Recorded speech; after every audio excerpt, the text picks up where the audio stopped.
Assalamualaikum warahmatullahi wabarakatuh. Pada video kali ini untuk menyelesaikan ujian akhir semester mata kuliah ekonomi mikro dan makro, yang dimana menjelaskan materi-materi yang telah dipelajari. Izinkan saya memperkenalkan diri terlebih dahulu. Perkenalkan, saya Emma dengan NIM 212020 3862 2020 19, program studi akuntansi syariah.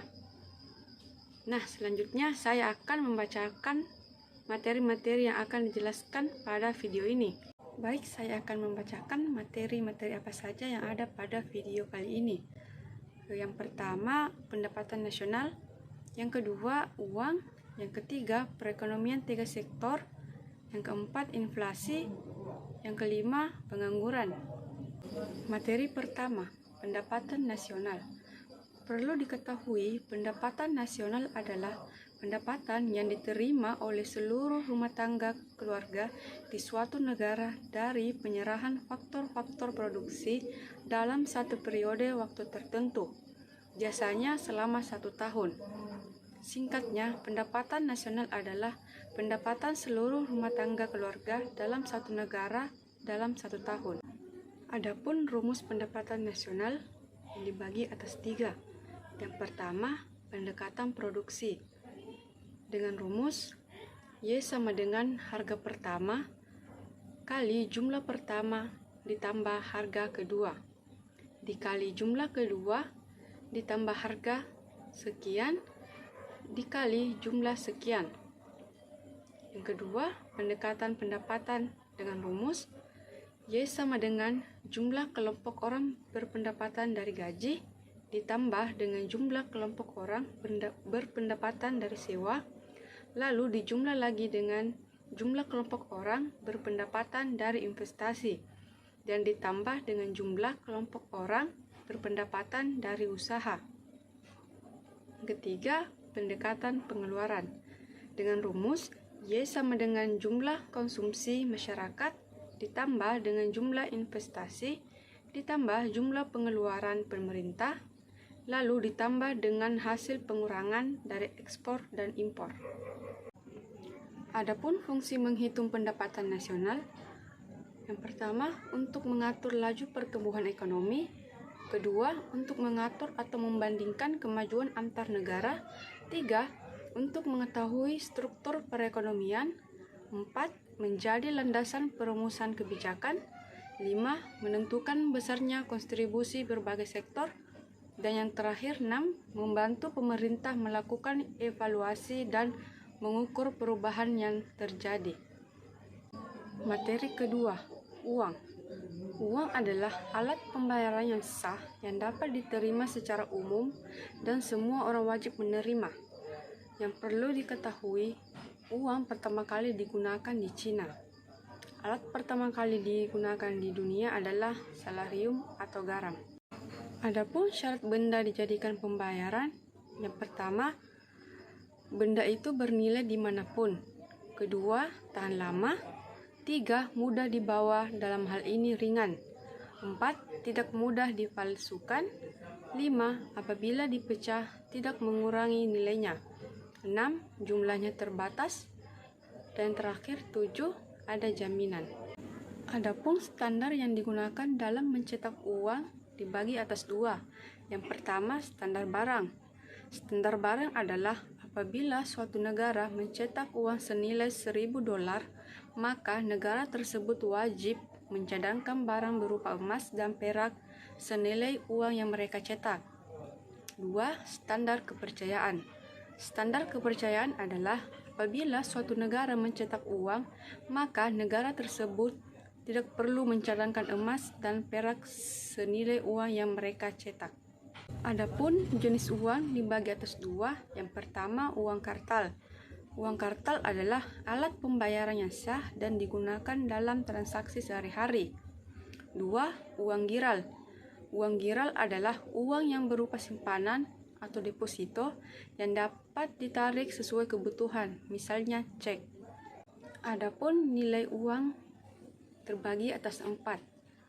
Yang pertama, nominal. Nominal adalah nilai uang yang tertera pada nilai mata uang. 2. Nilai intrinsik. Nilai intrinsik adalah nilai bahan untuk membuat mata uang. 3. Nilai real. Nilai real adalah kemampuan daya tukar atau daya beli uang pada barang atau jasa. Yang terakhir 4. Nilai kurs. Nilai kurs adalah nilai mata uang yang terdapat pada uang negara lain. Adapun fungsi uang terbagi atas 3. Yang pertama, uang sebagai alat tukar. Artinya, transaksi dapat dilakukan tanpa perlu menukarkan barang, tetapi hanya dengan menggunakan uang sebagai alat tukar. 2. Uang sebagai pengukur nilai.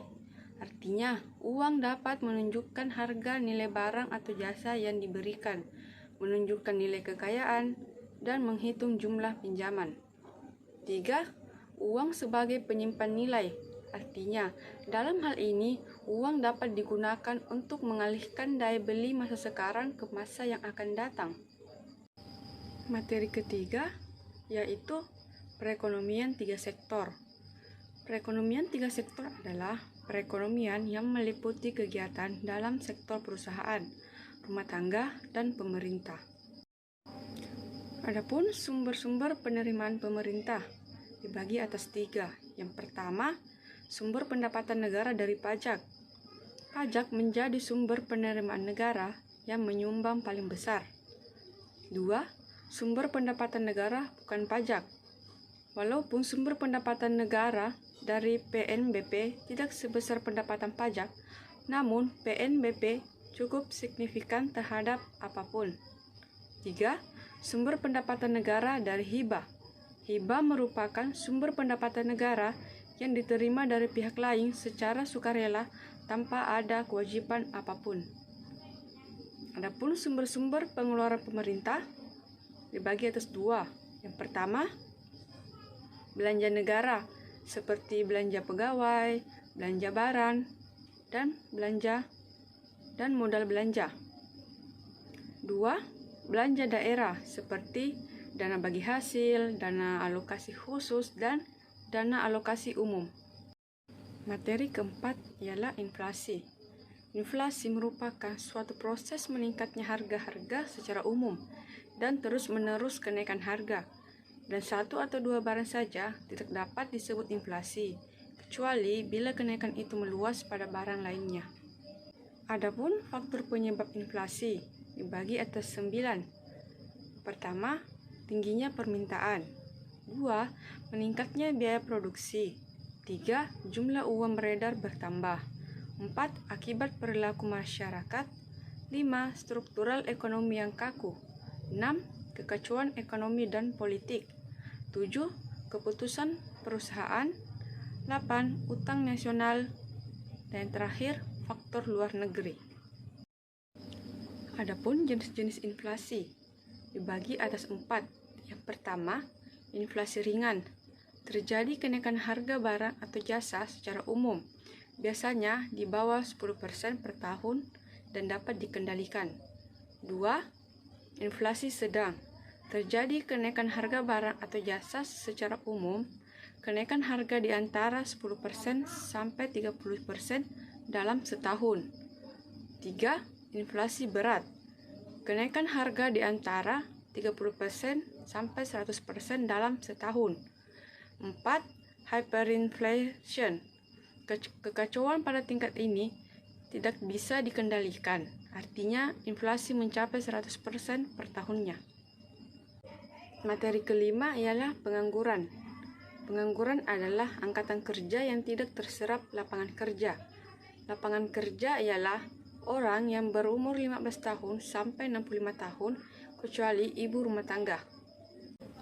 Adapun jenis-jenis pengangguran dibagi atas 7.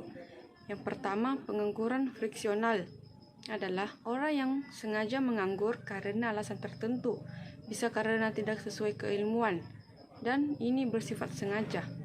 2. Pengangguran siklikal ialah orang yang menganggur disebabkan oleh terjadinya kemunduran ekonomi. 3. Pengangguran struktural ialah orang yang menganggur karena perubahan struktur, artinya ekonomi berubah. 4. Pengangguran teknologi ialah orang yang menganggur karena penggunaan teknologi baru. 5. Setengah menganggur ialah orang yang bekerja di bawah 7 jam per hari atau 15 jam per minggu. 6. Pengangguran terbuka ialah orang yang benar-benar tidak punya pekerjaan. 7. Pengangguran tidak kentara ialah orang yang kelihatan bekerja tapi tidak punya penghasilan. Baiklah teman-teman, itulah penjelasan dari saya terkait pendapatan nasional, uang, perekonomian 3 sektor, inflasi, dan pengangguran. Kurang lebihnya mohon dimaafkan. Akhir kata, wassalamualaikum warahmatullahi wabarakatuh.